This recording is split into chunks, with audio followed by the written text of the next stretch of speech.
Today, we're at High Bridge, just outside Farmville, Virginia. Following the Union breakthrough at Petersburg, General Robert E. Lee ordered the city, as well as Richmond, the Confederate capital, abandoned. He hoped to march west to resupply his army before heading south to link up with General Joseph Johnston's army in North Carolina. Union General Ulysses Grant did not want to give the Confederates the opportunity to combine forces, and ordered the Federals to pursue the retreating Army of Northern Virginia. Army of the Potomac followed General Lee's main body, while the Army of the James marched further south to try and block a junction with General Johnston. On April 6, 1865, General Ord sent out his men to destroy any bridge of use to the Confederates. At 4 a.m. on April 6th, Lieutenant Colonel Francis Washburn led 3 companies of the 4th Massachusetts Cavalry and 2 infantry regiments from General Turner's division, the 54th Pennsylvania and 123rd Ohio, towards High Bridge on a reconnaissance.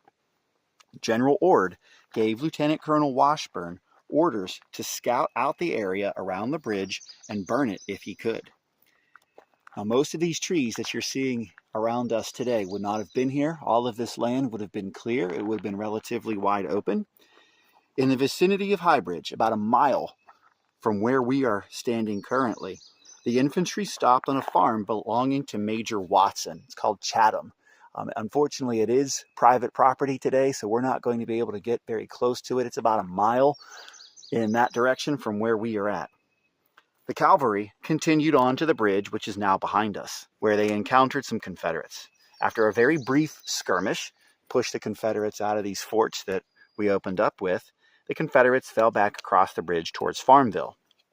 Around noon, the lead elements of the Army of Northern Virginia started to arrive at High Bridge.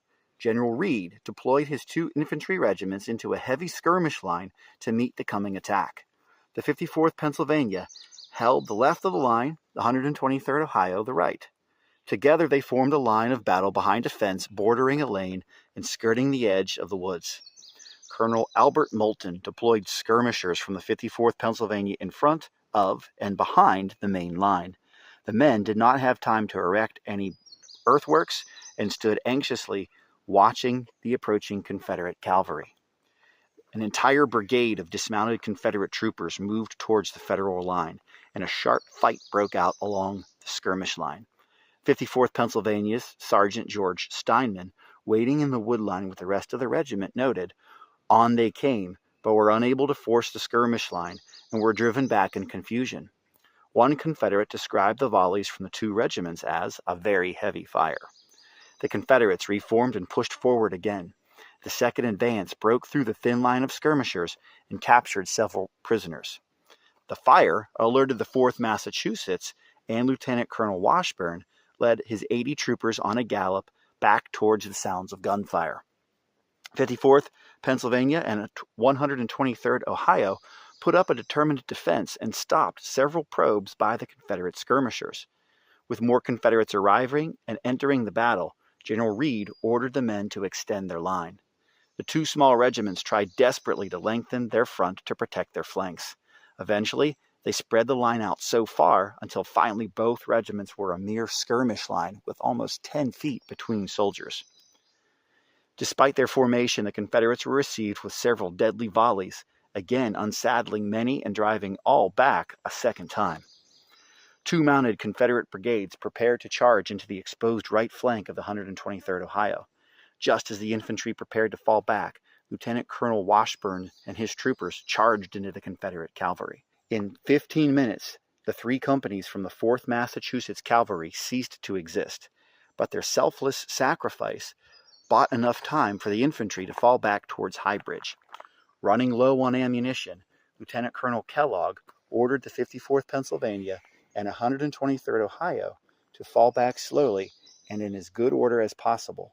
Lieutenant Colonel Kellogg hoped to hold out long enough for reinforcements from the Army of the James to arrive.